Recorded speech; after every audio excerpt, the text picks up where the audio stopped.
ইমানই নতুন করে নবায়ন করতে হবে, ইমানই নতুন করে নিয়ে আসতে হবে।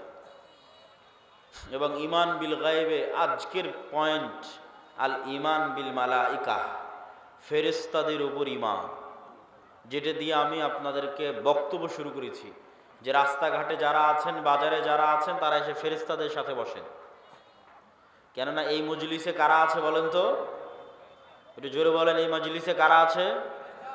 আরো জোরে বলেন, কারা আছে? ফেরেশতারা আছে। তো ইমান বিল মালাইকা, ফেরেশতাদের উপর ইমান,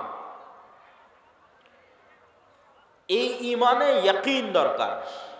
আজকের বক্তব্যে আমাদের চেষ্টা থাকবে যে আজকের বক্তব্য শুনে শেষে বের হতে হতে যেন আপনার ফেরেশতাদের উপর আপনার ইমান যেন ইয়াকিনের পর্যায়ে পৌঁছে যায়। এখন তো কোন অবস্থায় আছে? এখন শুধু মুখে বলা অবস্থায় আছে যে বিশ্বাস করেছি আল্লাহ আছে, বিশ্বাস করি ফেরেশতা আছে, এই বলা পর্যন্তই শেষ। বাস্তবেই ফেরেশতা আছে এই লেভেলের ইয়াকিন নাই। তো আজকের বক্তব্যে আমাদের বিষয়বস্তু, আমরা ফেরেশতাদের উপর বিশ্বাসকে ইয়াকিনের লেভেলে নিয়ে যাব। ফেরেশতারা তৈরি নূরের, আর নূর পৃথিবীতে অস্তিত্বশীল বিরাজমান এক প্রকারের আলো, যা চোখে দেখা যায় না। তবে এই লাইটের আলো নয়, সূর্যের আলো নয়, তবে এই লাইটের আলো যেমন বিরাজমান, জ্বলতেই যেমন পুরো এলাকা আলোকিত হয়ে গেছে, ধরা যাচ্ছে না কিন্তু অস্তিত্ব বোঝা যাচ্ছে। সূর্য যখন ওঠে তখন যেমন পুরো পৃথিবী আলোকিত হয়ে যায়, নূরও এভাবে সমগ্র পৃথিবী, সমগ্র আসমানে বিরাজমান, তবে চোখে দেখা যায় না। তবে নূর এই আলো নয়, এই লাইটের আলো নয়, এই পৃথিবীর সূর্যের আলো নয়, এটা এক ভিন্ন ধরনের আলো। কি আলো? নূর কি আলো? রাসূলুল্লাহ সাল্লাল্লাহু আলাইহি ওয়াসাল্লাম বলেন, হিজাবুহুন নূর, আল্লাহ সুবহানাহু তাআলার চেহারার পর্দা নূর।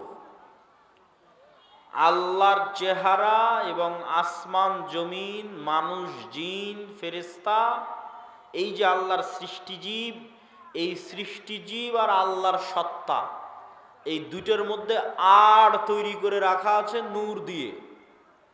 আল্লাহর চেহারা ঢাকা আছে নূর দিয়ে।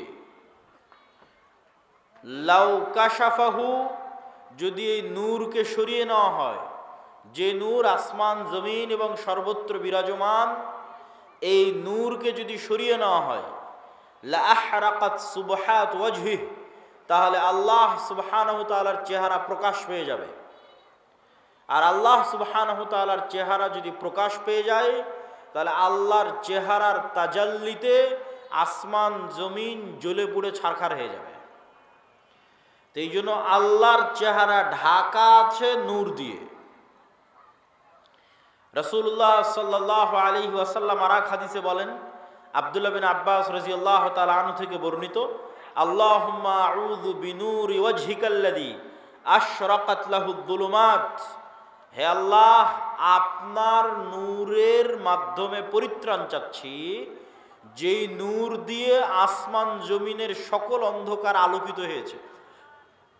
ওয়াসালুহা আলাইহি আমরুদ দুনিয়া ওয়াল আখিরাহ, যেই নূরের উপর আসমান জমিনের সকল কাজ নির্ভরশীল।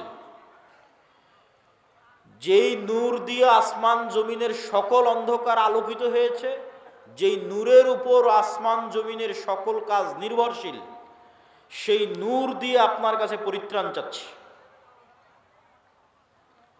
আব্দুল্লাহ বিন মাসউদ রাদিয়াল্লাহু তাআলা আনহু বলেন, লাইসা ইনদা রাব্বিকুম লাইলুন ওয়া নাহার নূরুস সামাওয়াতি ওয়াল আরজি মিন নূরি ওয়াজহি, তোমাদের রাত দিন আছে, আল্লাহর কাছে কোনো রাত দিন নাই।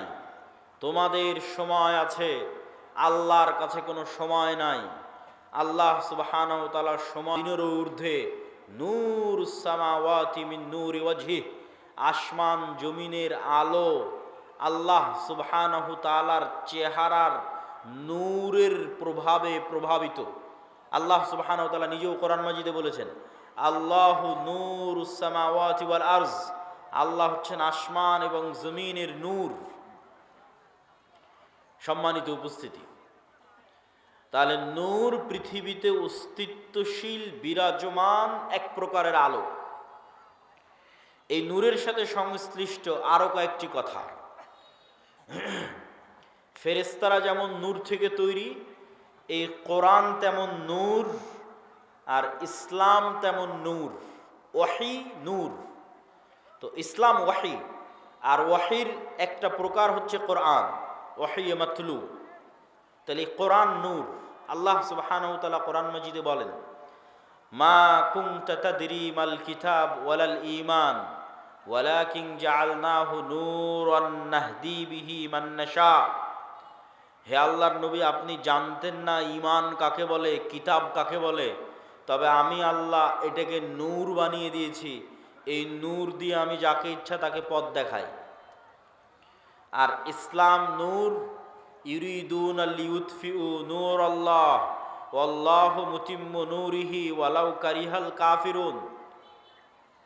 পৃথিবীর কাফের মুশরিকরা ফু দিয়ে আমার নূরকে নিভিয়ে দিতে চায়, আর আমি আল্লাহ আমার নূরকে সমগ্র পৃথিবীতে প্রতিষ্ঠিত করবই করব।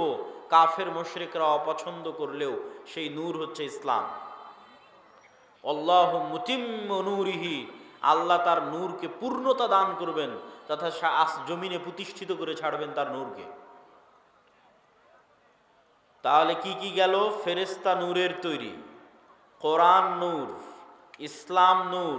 এবার 4 নাম্বার, আমার এবং আপনার সৎ আমল নূর তৈরি করে। আমার এবং আপনার সৎ আমল নূর তৈরি করে। আল্লাহ সুবহানাহু ওয়া তাআলা কোরআন মাজিদে বলছেন, ইয়াউমা তারাল মুমিনিনা ওয়াল মুমিনাত নূরুহুম ইয়াসআ বাইনা আইদিহিম ওয়া বিআইমানিহিম।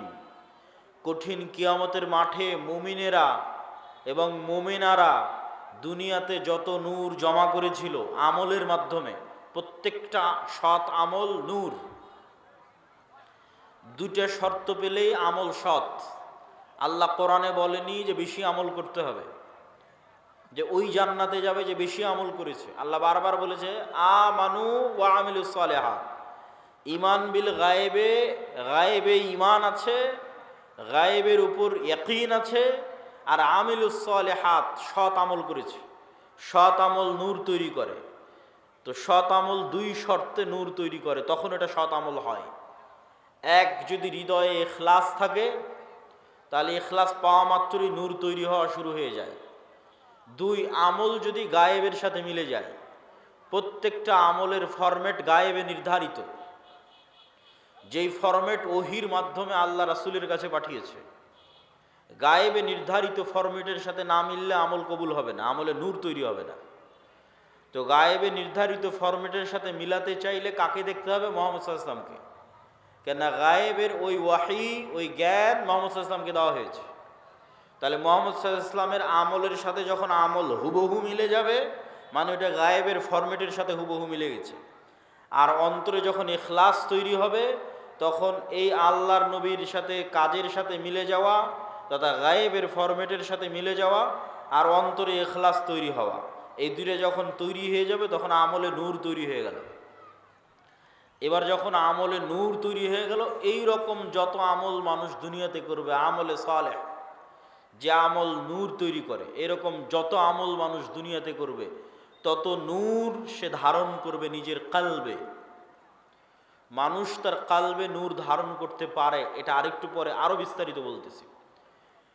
তো যখন মানুষ তার কালবে নূর ধারণ করবে আমলের মাধ্যমে, এই যে নূর গায়েব, এই গায়েবের পর্দাটা যেদিন উন্মোচন হয়ে যাবে, সেই দিন থেকে মানুষ এই নূর দেখা শুরু করবে।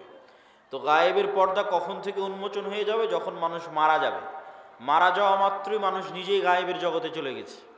যে গায়েবের উপরে এতদিন ইয়াকিন রাখতো, বারজাকি জগৎ, ওই গায়েবী জগতে যখন চলে গেছে তখন গায়েবের সব কিছু উন্মুক্ত হয়ে যাবে। তখন প্রথম সে দেখবে তার আমলের নূরকে। তার আমলের নূরে তার কবর আলোকিত হবে, তার আমলের নূরে কিয়ামতের অন্ধকার আলোকিত হবে, তার আমলের নূরে সে পুলসিরাত অতিক্রম করবে।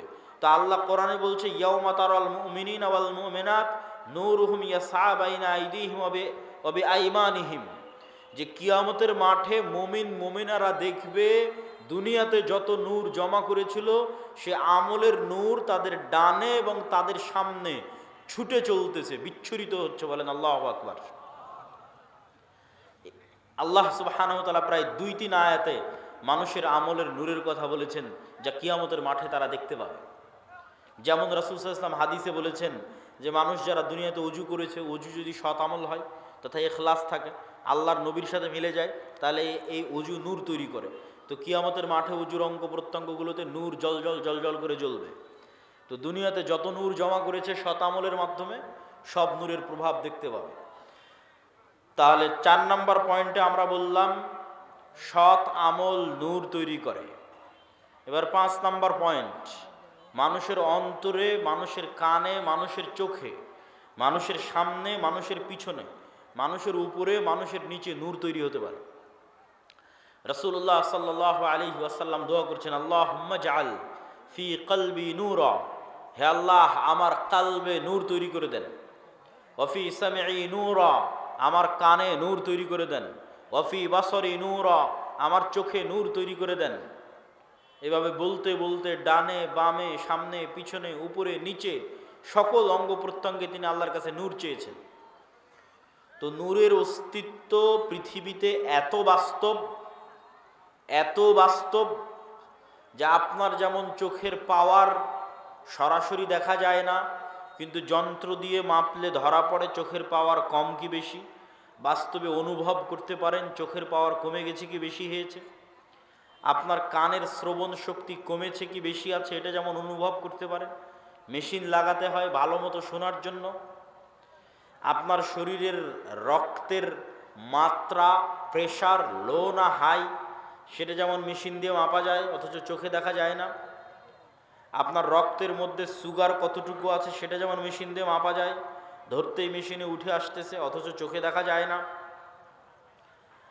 আপনার শরীরের তাপমাত্রা যেমন থার্মোমিটার দিয়ে মাপা যায়, অথচ চোখে দেখা যায় না। থার্মোমিটার ধরলে উঠে আসতেছে তাপমাত্রা এত। আপনার হার্ট বিটের পালস যেমন মেশিন ধরতে পারতেছে কত, অথচ চোখে দেখা যায় না। এই প্রত্যেকটা জিনিস যতটা সত্য, এই প্রত্যেকটা জিনিসে নূর তৈরি হয়, এটা তার চেয়ে বেশি সত্য। যে আপনার চোখের পাওয়ার আছে এটা যত সত্য, আপনার চোখে নূর আছে অথবা নাই এটা তত সত্য। আপনার কালবে হার্টবিট চলছে এটা যত সত্য, আপনার কালবে নূর আছে অথবা নাই এটা তার চেয়ে বেশি সত্য। আজকে এখানে যতজন উপস্থিত হয়েছেন, এখন উপস্থিত আছেন, তাদের কালবে ন্যূনতম নূর আছে দেখে আপনি এখানে উপস্থিত হয়েছেন। ন্যূনতম নূর আছে দেখে উপস্থিত হয়েছেন। আর কার কালবে নূর নাই, একটুকু নাই। একটা আলামত বলি, যার কালবে চুল পরিমাণও নূর নাই, যাদের ক্ষেত্রে আল্লাহ কোরআনে বলেছেন খাতামাল্লাহু আলা কুলুবিহিম, আল্লাহ তাদের অন্তরে মোহর মেরে দিয়েছেন, মৃত হৃদয়। তো এই মৃত হৃদয়ের একটা আলামত কি? যেমন কেউ যদি পরপর 3 জুমার সালাত পরিত্যাগ করে, তো রাসূল সাল্লাল্লাহু আলাইহি ওয়াসাল্লাম বলেছেন আল্লাহ ওর অন্তরে মোহর মেরে দেয়, তথা ওই অন্তরে নূর নাই, শেষ, মৃত হৃদয়। চলছে হার্টবিট কিন্তু পশুর মতো, চলছে রক্তনালী কিন্তু পশুর মতো, তথা আর জীবিত সে নাই, কেননা তার কাল্ব জীবিত নাই, তার কাল্ব মারা গেছে, নূর নাই। নূর না থাকলে কাল্ব মৃত্যুবরণ করে। সম্মানিত উপস্থিতি, তাহলে আমরা কয়েক পয়েন্টে আপনাদের সামনে তুলে ধরলাম যে নূর পৃথিবীতে অস্তিত্বশীল, বিরাজমান, মানুষের কালবে, চোখে, কানে তৈরি হতে পারে। কোরআন নূর, ইসলাম নূর, ফেরেশতারা নূরের তৈরি, এবং মানুষের সৎ আমল নূর তৈরি করে, এবং নূর তৈরি করতে করতে আমল আসমানের দিকে উঠতে থাকে। ইলাইহি ইয়ারফাউল কালিমুত তাইয়্যিব ইয়াসআদুল কালিমুত তাইয়্যিব, সৎ কথা, সৎ বাক্য আল্লাহর দিকে উঠে যেতে থাকে, উপরের দিকে উঠে যেতে থাকে। এবং ইবনুল কাইয়্যিম রাহিমাহুল্লাহ বলছেন মানুষের রূহ নূরুন লাতীফ, মানুষের রূহ হচ্ছে এক প্রকারের সূক্ষ্ম নূর। এই জন্য রূহ দেখা যায় না, কেননা নূর অদৃশ্য, তো রূহ অদৃশ্য। কিন্তু মানুষের আত্মপরিচয় রূহের উপর নির্ভর করে। মানুষকে যদি পুনরায়ও মানুষের শরীরের সকল কিছু যদি কাজে লাগানো যায়, আর যদি রূহ না দেওয়া যায়, তাহলে আত্মপরিচয় ফিরে আসবে না। যেমন আইনস্টাইনের ব্রেন যদি কপি করা যায়, ইমাম বুখারীর ব্রেন যদি কপি করা যায়, বিজ্ঞান যদি এই লেভেলে পৌঁছে যায়, কিন্তু ইমাম বুখারী, আইনস্টাইন, নিউটন ওরা ফিরে আসবে না, ওদের আত্মপরিচয় ফিরে আসবে না। কেন? আত্মপরিচয় নির্ভর করে রুহের উপর। নূরুন লতিফ, ইয়াসআলুনাকা আনির রূহ কুলির রূহু মিন আমরি রাব্বি। মানুষজন জিজ্ঞেস করে, বলে রূহ কি? আপনি বলে দিন রূহ আল্লাহর আদেশ। আল্লাহ যখন চান প্রতি রাতে এই রূহকে উঠিয়ে নেন। যাদের আল্লাহ মৃত্যু দিতে চান তাদের রূহকে তার কাছে আটকে রেখে দেন, এরা সকালবেলা মৃত অবস্থায় উঠে। আর যাদের আল্লাহ সুবহানাহু ওয়া তাআলা বাঁচিয়ে রাখতে চান এদের রূহকে আবার ফেরত দিয়ে দেন। এই জন্য সকালবেলা এরা জীবিত অবস্থায় উঠে। এই জন্য দোয়ার মধ্যে বলা হয়েছে আল্লাহুম্মা বিইসমিকা আমুতু, হে আল্লাহ তোমার নামে আমি মারা যাচ্ছি। কেননা তখন রুহের কাজ শেষ হয়ে যায়। রুহের কাজ দেখা, রুহের কাজ শোনা, রুহের কাজ চিন্তা করা, রুহের কাজ বোঝা। বাকি শরীরের হার্টবিট, রক্ত সঞ্চালন এগুলো তো চলছেই, কিন্তু দেখা শোনা চিন্তা গবেষণা যখন বন্ধ হয়ে যায় তখন রুহের কাজ শেষ। এই জন্য যখন মানুষ ঘুমিয়ে যায় তখন রুহের আর কোনো কাজ থাকে না, তখন রুহ উড়াল দেয়। আল্লাহ সুবহানাহু ওয়া তাআলা তার কাছে নিয়ে নেন রুহকে। কোরআনের আয়াতে আল্লাহ সুবহানাহু ওয়া তাআলা বলছেন। এবং সকালবেলা যখন ঘুম থেকে উঠে তখনও দোয়ার মধ্যে শিখিয়ে দেওয়া আছে যে প্রশংসা ওই আল্লাহর যিনি আমাদেরকে পুনরায় জীবিত করেছে মৃত্যু দেওয়ার পর। তাহলে মৃত্যু দিল কখন? ঘুমই মৃত্যু। এবং প্রত্যেকটা লেভেলে পরবর্তী লেভেলের আলামত আছে, প্রত্যেক লেভেলে পরবর্তী লেভেলের আলামত আছে। এখন আমরা কোন লেভেলে আছি? এখন আছি দুনিয়ার লেভেলে। এই দুনিয়াতে বসে থেকেই বারজাখি জীবন কেমন হবে তার আলামত দেওয়া আছে।